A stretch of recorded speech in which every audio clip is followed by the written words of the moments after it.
नमस्ते एंड जय Shri Ram everyone. This is Prachi Jaitley from IUSA media. और जैसे कि शिकागो का एक सौभाग्य रहा है कि यहाँ पर बहुत सारे दिव्य संत भक्त और अच्छे अच्छे जो प्रवक्ता हैं यहाँ पर आते रहते हैं। स्वामी विवेकानंद जी की ये भूमि है और आज का हमारा सौभाग्य रहा है हमारे साथ ऐसे ही एक परम पूजनीय भक्त हमारे साथ जो है आज उपस्थित है शिकागो में। बहुत ही भव्य जो मंदिर, हमारा सबका प्यारा जो मंदिर हनुमान मंदिर है, हनुमान मंदिर ऑफ ग्रेटर शिकागो ग्लेनव्यू में, वहाँ पर हमारे साथ परम पूजनीय राजन जी महाराज उपस्थित हैं। महाराज जी, बहुत बहुत स्वागत आपका शिकागो में। अभी तक की यात्रा जो है आपकी कैसी चल रही है, कैसा अनुभव रहा है?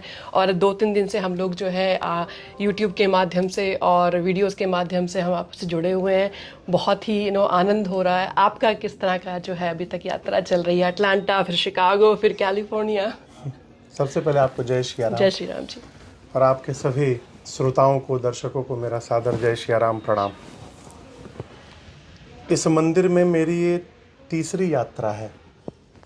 पिछले वर्ष श्री हनुमान जयंती के अवसर पर मैं आया था 5 दिनों के लिए। फिर दूसरी बार पिछले वर्ष ही संभवतः श्री कृष्ण जन्माष्टमी के अवसर पर मैं 5 दिनों के लिए आया था। और इस वर्ष पुनः मुझे यहाँ आने का सौभाग्य मिला है 4 दिनों के लिए। और इस यात्रा में, इस कथा के पहले हम लोग 5 दिन अटलांटा में शिव मंदिर अटलांटा में हम लोग राम कथा गाएं। मेरा अपना व्यक्तिगत मैं अनुभव आपको बताऊं, लोग पूरी दुनिया में राम कथा गाते हैं जी। लेकिन भारत के बाहर बहुत कम स्थान ऐसा है जहां पर जाने के बाद भारत जैसा आनंद, भारत जैसी चेतना, भारत जैसी ऊर्जा दिखाई पड़ती है। बहुत कम स्थान है, बहुत हैं लेकिन सब जगह नहीं है, कम स्थान है। उन सभी स्थानों में द हनुमान मंदिर ऑफ शिकागो ग्लेनव्यू में जो मंदिर है, ये मंदिर सर्वोपरि है जी। यहाँ आने पर यहाँ के भक्तों में, विशेष करके जो यूथ है यहाँ पर, छोटे छोटे बच्चे हैं, उनमें जो ऊर्जा दिखाई पड़ती है, उनमें जो समर्पण दिखाई पड़ता है, उनके अंदर जो श्री हनुमान जी के प्रति, इस मंदिर के प्रति जो लगाव दिखाई पड़ता है, ये बहुत दुर्लभ है। इसका विशेष जो कारण मुझे समझ में आता है, इस मंदिर का मैनेजमेंट, इस मंदिर का प्रोग्राम जी। और उसका उसी रूप में आयोजन करना कि जिससे हमारी पीढ़ी आने वाली इससे अटैच्ड रहे, इसकी बड़ी भूमिका है। बिल्कुल। तो यहाँ हनुमान जी ऐसे कथा गाकर ऐसा लगता है कि साक्षात श्री हनुमान जी महाराज विराजमान हैं, उनको ही कथा श्रवण करा रहे हैं। बिल्कुल सही बात है, बिल्कुल सही बात है। मैं अपने दर्शकों को बताना चाहूँगी कि अभी जो है महाराज जी के YouTube चैनल में 4 मिलियन लोग जो हैं वो सौभाग्य प्राप्त कर रहे हैं, उनके प्रवचनों से सीख ले रहे हैं। तो बहुत बहुत शुभकामनाएं। देखो, मैं आपको फॉलो करती हूँ। रिसर्च करके आप आई हैं। नहीं, मैं पूरा फॉलो करती हूँ आपको। तो कल ही 4 जी हाँ, कल ही आपकी पोस्ट आई है और हम लोग भी सुनते हैं, ऑफकोर्स हम लोग भी सुनते हैं। तो आपके जैसे अभी आपने यूथ की बात की, तो आपके प्रवचनों में यूथ और यूथ के अंदर सेवा भाव, और स्पेशली जब हम यूथ की बात करें यहाँ पर हमारे अमेरिका में, क्योंकि हम लोग तो कोशिश करते हैं कि उनके अंदर वो भाव आए, उनके अंदर वही चीज़ें आए जो हमने सीखी हैं, लेकिन कहीं ना कहीं जिस तरह के माहौल में वो रहते हैं, थोड़ा बहुत कहीं बार डाइल्यूट हो जाता है, पीछे रह जाता है। तो ऐसा कौन सा आपका एक वो रामबाण कहेंगे जो हम बच्चों को सिखा सके, हम सबके छोटे बच्चे हैं, कि जिससे कि उनको एक बिजी स्केड्यूल के अंदर भी उनका उद्धार हो जाए किसी तरह से? देखिए, ऐसा नहीं है कि भक्त के घर में भी असाधु लोग आ जाते हैं, दैत्य के घर में भगवान के भक्त आ जाते हैं। हिरण्यकश्यप के घर में जब भक्त राज प्रहलाद जी आ सकते हैं, अब कुछ भी हो सकता है। परंतु सामान्य रूप से क्या है, हमारे बच्चे भगवान से यदि दूर हो रहे हैं तो इसके जिम्मेदार हम हैं, बच्चे नहीं। संस्कार, हमारे पूज्य महाराज श्री कहा करते हैं कि बेटा, बचपन से यदि प्रारंभ होगा वही 55 के बाद चलेगा। बिल्कुल। यदि बचपन से प्रारंभ नहीं हुआ तो नहीं, तो 55 के बाद आप कुछ भी करिए, कुछ होने वाला नहीं है जी। हमारे बच्चे भगवान से जुड़े रहें, इसके लिए बच्चों से पहले हमको भगवान से जुड़ना होगा। बिल्कुल। बच्चे जो देखते हैं वो सीखते हैं जी। और हमको जुड़ने के साथ ध्यान पूर्वक, क्योंकि भारत नहीं है, भारत के बाहर है, यहाँ आपको डाइवर्ट करने के लिए सारी शक्तियाँ उपस्थित हैं। भारत में तो आप ऐसे भी मार्ग पर निकलिएगा तो आप घूमते घूमते कीर्तन सत्संग मंदिर में पहुंच जाएंगे। यहाँ वो संभव नहीं है, यहाँ स्थिति विपरीत है।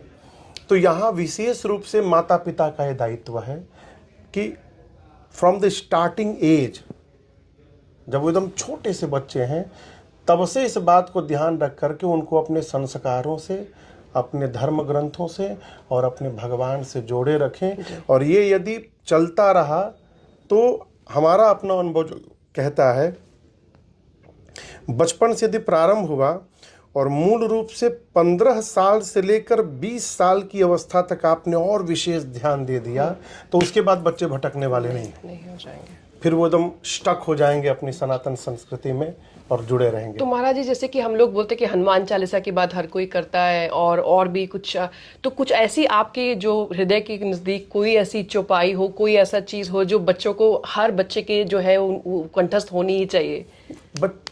चौपाई तो बहुत सारी है। श्री हनुमान चालीसा में 40 चौपाइयाँ हैं। मैं सब जगह कहता हूँ, बच्चों को सबसे पहले श्री हनुमान चालीसा जी के प्रति श्रद्धा होनी चाहिए। हनुमान चालीसा हम पढ़ते हैं तो क्या कहते हैं हनुमान जी से? बुद्धिहीन तन जान के सुमिरौ पवन कुमार। हे हनुमान जी, हम अपने को बुद्धिहीन जानते हैं।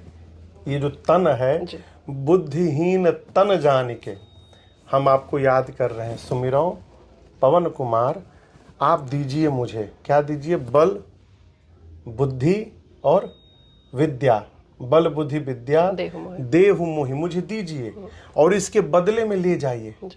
हरहु क्लेश विकार, हमारे जीवन में जो क्लेश है और मन में जो विकार है, इन सबको ले करके जाइए। अब बल बुद्धि विद्या मुझे दीजिए। बच्चों को इन 3 की ही आवश्यकता है। तो आपका कहना है कि हम कहीं पे भी हों, किसी धरती के किसी कोने में हो, बिल्कुल। ये पूज्यपाद गोस्वामी तुलसीदास जी का इतना बड़ा उपकार है सनातन संस्कृति पर, जिसका हम कितना भी कुछ कर लें अनंत जन्मों तक, हम पूज्यपाद गोस्वामी तुलसीदास जी के ऋण से उऋण नहीं हो सकते। बिल्कुल बिल्कुल। मैं अभी कल ही कह रहा था कि गोस्वामी जी यदि न होते तो भगवान श्री राम के चरित्र का क्या होता। बिल्कुल बिल्कुल सही बात है। वर्तमान समय में संस्कृत समझना सबके बस की बात नहीं है।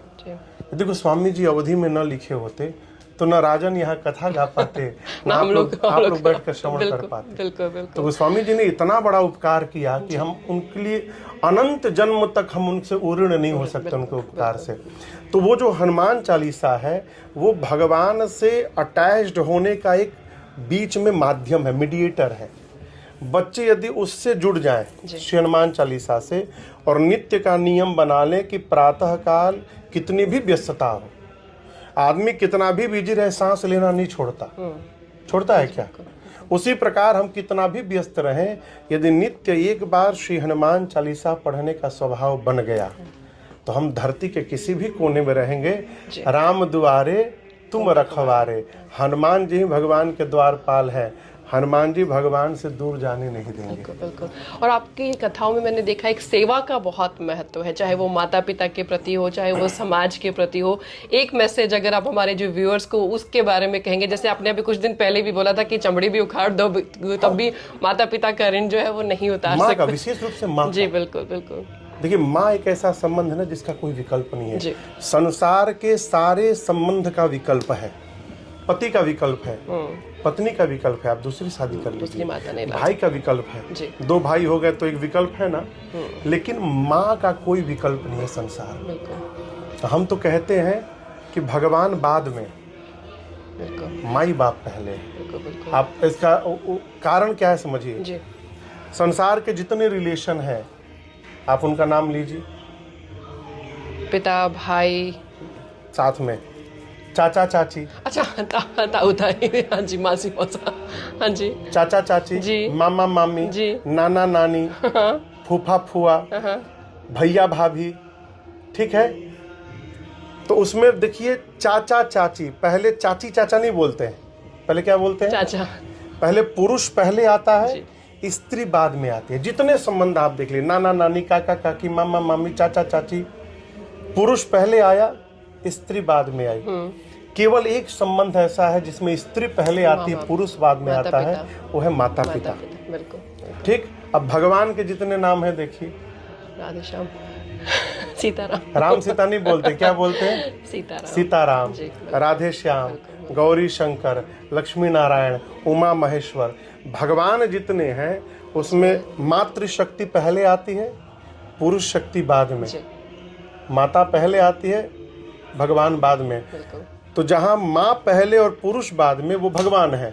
तो माता पिता में भी माँ पहले और पिता बाद में, इसलिए माता पिता भगवान। बिल्कुल बिल्कुल बिल्कुल बिल्कुल। कोई फाइनल मैसेज हमारे श्रोताओं के लिए, हमारे व्यूअर्स के लिए? आप सभी लोग भारत से बाहर हैं और इससे बड़ा भगवान का उपकार नहीं हो सकता हम लोग के ऊपर कि हम लोग सनातन संस्कृति में शरीर प्राप्त किए। ये भगवान का विशेष अनुग्रह है हम लोगों के ऊपर। तो मेरी ही प्रार्थना है कि आप दुनिया के किसी भी कोने में रहें, कितने भी बड़े पोस्ट पे रहें, कितना भी विकास कर लें, अपने रूट को पकड़ के रखिए। रूट हमारा धर्म है। देखिए, आहार, निद्रा, भय, मैथुन, चार जानते हैं ना? आहार मने अभक्षय पदार्थ, भोजन। आहार मने भोजन। हाँ जी, हाँ जी। निद्रा मने सोना। हाँ जी। भय यानी डर, और मैथुन यानी संसारिक सुख। आहार, निद्रा, भय, मैथुन, ये चार मनुष्य भी करता है और पशु भी करते हैं।